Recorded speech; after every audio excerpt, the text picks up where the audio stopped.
झारखंड समेत 5 राज्यों में माओवादियों ने बंद का ऐलान किया है। इस बंद को देखते हुए पुलिस मुख्यालय ने अलर्ट जारी कर दिया है और तमाम पुलिस चौकी पिकेट को हाई अलर्ट पर रखा गया है, क्योंकि जो सूचना है कि बंद के दौरान नक्सली सुरक्षा बलों पर हमला कर सकते हैं। जिस तरह से पहले देखा जाता था कि बंदी के दौरान रेलवे ट्रैक को उड़ा दिया या फिर सरकारी भवन में बम लगाकर ब्लास्ट कर दिया। कई बार ऐसा हुआ है कि जब पुलिस के जवान या सुरक्षा बल के जवान कहीं निकलते हैं तो उस दौरान जोरदार धमाका होता है और सीधे नक्सली टारगेट जवानों को करते हैं, क्योंकि यह बंदी भी पूरी तरह से नक्सल अभियान के खिलाफ किया गया है।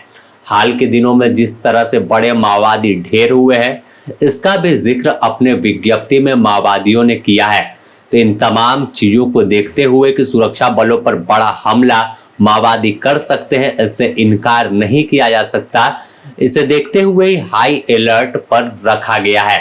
साफ तौर पर इसके अलावा अगर अलग बात कर ले तो जो वीआईपी मूवमेंट होता है, एक वक्त था जब छत्तीसगढ़ में देखा गया था कि किस तरह से कांग्रेस के प्रदेश नेतृत्व के काफिले पर नक्सलियों का हमला हुआ था।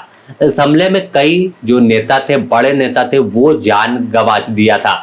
लेकिन इस बार फिर बड़े पैमाने पर बंदी यानी झारखंड, बिहार, असम, बंगाल और उत्तर प्रदेश का आधा इलाका, पश्चिमी छत्तीसगढ़ का इलाका जो है वो बंद का ऐलान किया है। तो इसे देखते हुए सुरक्षा बल के जवानों की सुरक्षा से लेकर वीआईपी लोगों की सुरक्षा और तमाम उन सरकारी संपत्ति की सुरक्षा को लेकर पुलिस मुख्यालय पूरी तरह से चौकस हो गया है और किसी भी कीमत पर कोई वारदात ना हो, इससे लेकर पहले से ही अलर्ट दिख रहा है। बता दें कि जो झारखंड, बंगाल, छत्तीसगढ़, बिहार और असम में बंद का ऐलान हुआ, इसके पूर्व 20 जुलाई से 3 अगस्त तक स्मृति सप्ताह नक्सली मना रहे हैं।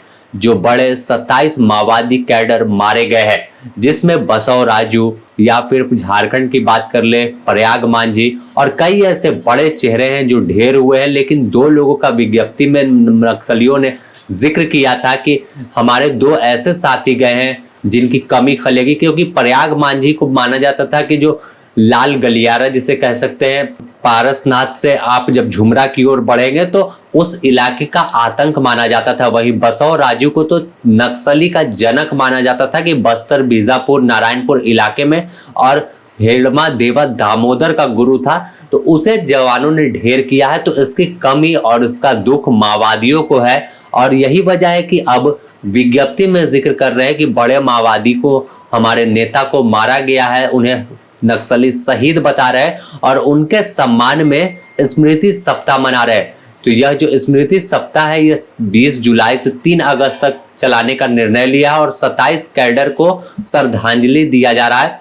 तो इसके बाद जब 3 अगस्त को नक्सली बंद का ऐलान किया तो हो सकता है कि घटना कोई अंजाम दिया जा सकता है। हालांकि पुलिस मुख्यालय पूरी तरह से अलर्ट है और खुद अभियान आईजी जो है माइकल एस, वो तमाम गतिविधि पर नजर रखे हुए और खासकर तमाम जिलों के एसपी को अलर्ट जारी किया है, आदेश दिया है कि कहीं भी मूवमेंट की जानकारी मिलती है तो चौकस होकर कार्रवाई करना है। और पहले से जिन इलाकों में नक्सली गतिविधि देखी जा रही थी और हाल के दिनों में और तेज हुई थी, तो वैसे इलाकों में और भी विशेष तरह से नजर होगी।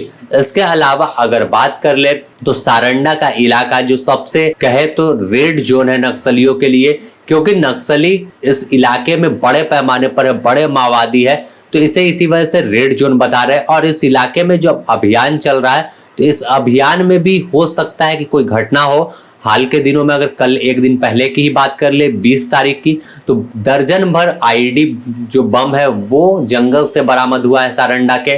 तो नक्सलियों की बंदी को लेकर जवान भी अलर्ट है और दूसरी ओर नक्सली भी अपनी तैयारी कर रहे हैं। लेकिन जो तैयारी सुरक्षा बल के जवानों की है वो नक्सलियों पर भारी पड़ेगी। बने रहे द न्यूज पोस्ट के साथ, इससे जुड़ी और भी अपडेट आपको देंगे।